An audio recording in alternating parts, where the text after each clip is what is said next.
This program is brought to you by Link TV for educational and non-commercial use only. The U.S. House of Representatives Foreign Relations Committee calls the Armenian Massacre a genocide. Why is President Bush against it? Will this matter affect the war in Iraq? Answers to these questions and more on Link TV's Mosaic Intelligence Report. Two different events recently rattled U.S. relations with one of its main allies in the Middle East, Turkey. First, Turkish warplanes and helicopter gunships launched attacks on Kurdish-controlled regions of northern Iraq, despite U.S. warnings not to do so. Then, a panel in the Foreign Relations Committee of the U.S. House of Representatives infuriated Turkey by passing a resolution on Ottoman killings of Armenians during the First World War, deeming them genocide. Armenians say that it was the first genocide of the 20th century. Hundreds of thousands of men, women, and children were killed by Turkish troops and died of starvation or exposure to the weather when they were driven out of their homes.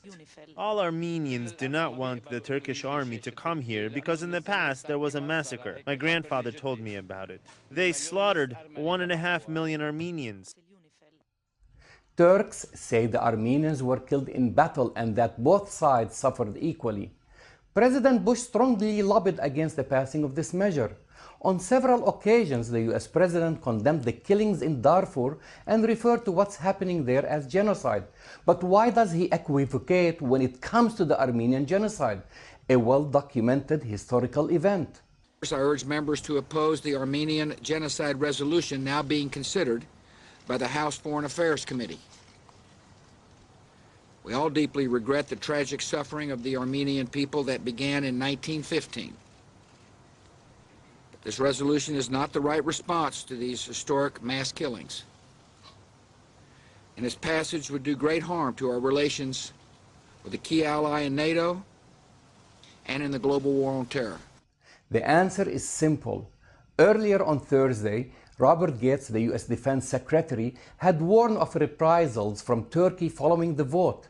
He said Turkey was crucial to U.S. supply lines into Iraq, with 70% of U.S. air cargo, 30% of fuel shipments to U.S. forces, and 95% of new mine-resistant armored vehicles going through Turkey.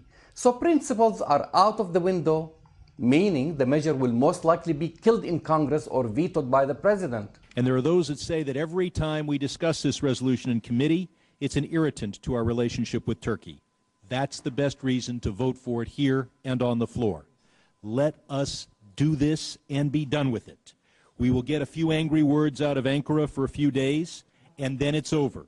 If this irritates our relationship with Turkey, let's stop the irritation by recognizing the truth. What's interesting on the Middle Eastern front in this whole matter is the fact that the debate is less centered on what happened in Armenia almost a century ago than what's going on right now in Iraq.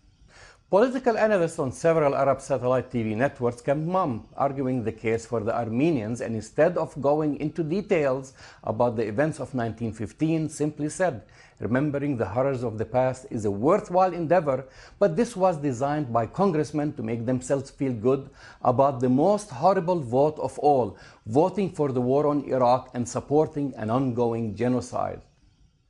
I'm Jamal Dejani for the Mosaic Intelligence Report. To learn more about this program or to share your thoughts, visit us at linktv.org/mosaic.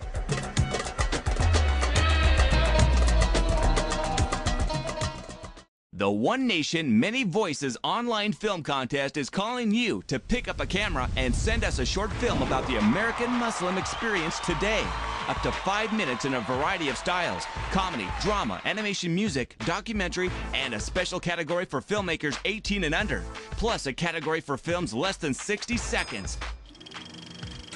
Winners receive $50,000 in prizes and a chance to show your film to millions of people on national TV through Link TV, YouTube, and on the web.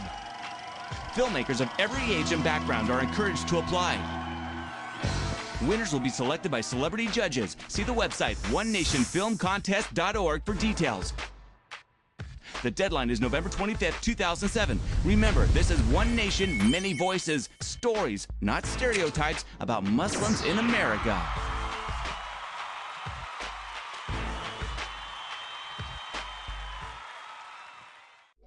This program was brought to you by Link TV for educational and non-commercial use only. Link TV is the only U.S. television network devoted to global and national news, with uncompromising documentaries and diverse cultural programs.